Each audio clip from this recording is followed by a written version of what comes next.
2-1 দিনের মধ্যে বিএনপির চেয়ারপারসন হচ্ছেন তারেক রহমান, এমনটা জানিয়ে দলটির মহাসচিব মির্জা ফখরুল ইসলাম আলমগীর বলেছেন, নির্বাচিত হলে আন্দোলনে শরিকদের নিয়ে সরকার গঠন করবে বিএনপি।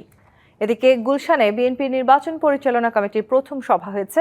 পরে জানানো হয়, নির্বাচন অবাধ, সুষ্ঠু ও শান্তিপূর্ণ করতেই তারেক রহমানের নেতৃত্বে কাজ করছে বিএনপি। ডেমোক্রেসি প্রতিষ্ঠায় মবক্রেসির সংস্কৃতি থেকে বেরিয়ে আসারও তাগিদ দিয়েছে দলটি।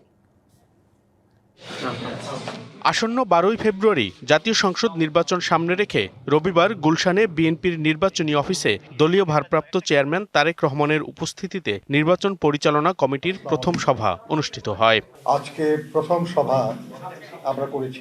পরে নির্বাচন কমিটির চেয়ারম্যান ও দলের স্থায়ী কমিটির সদস্য নজরুল ইসলাম খান জানান, ফ্যাসিবাদের বিরুদ্ধে দীর্ঘ আন্দোলনে সবচেয়ে বেশি ক্ষতিগ্রস্ত বিএনপি। 24-এর আন্দোলনেও দলটি অগ্রণী ভূমিকা রেখেছে। ত্রয়োদশ সংসদ নির্বাচন বিএনপির আন্দোলন সংগ্রামেরই ফসল। আর এই নির্বাচন অবাধ, সুষ্ঠু ও শান্তিপূর্ণ করতেই তারেক রহমানের নেতৃত্বে কাজ করছে বিএনপি।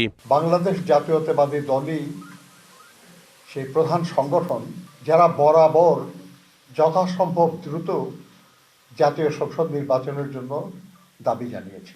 এই নির্বাচনে যেন সত্যি সত্যি আমাদের জনগণ তাদের মত প্রকাশ করতে পারেন, সেই লক্ষ্যেই আমাদের কাজ। আমাদের নেতা জনাব তারেক রহমানের নেতৃত্বে আমাদের দল এই কাজটি করছে।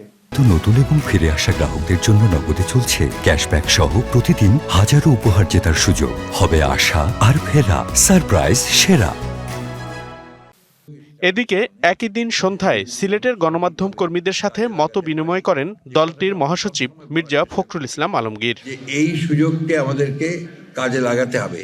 সেইটাই হচ্ছে যে একটা সত্যিকার অর্থে গণতান্ত্রিক একটি রাষ্ট্র নির্মাণ করতে হবে।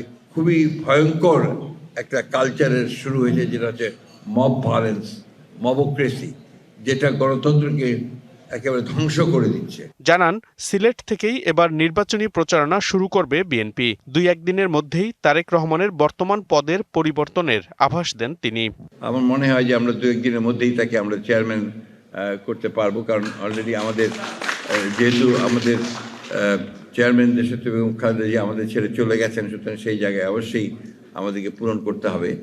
তিনি আমাদের প্রত্যাশা, সকলের প্রত্যাশা যে উনি সিলেট থেকেই তার নির্বাচনী প্রচারণা শুরু করবেন।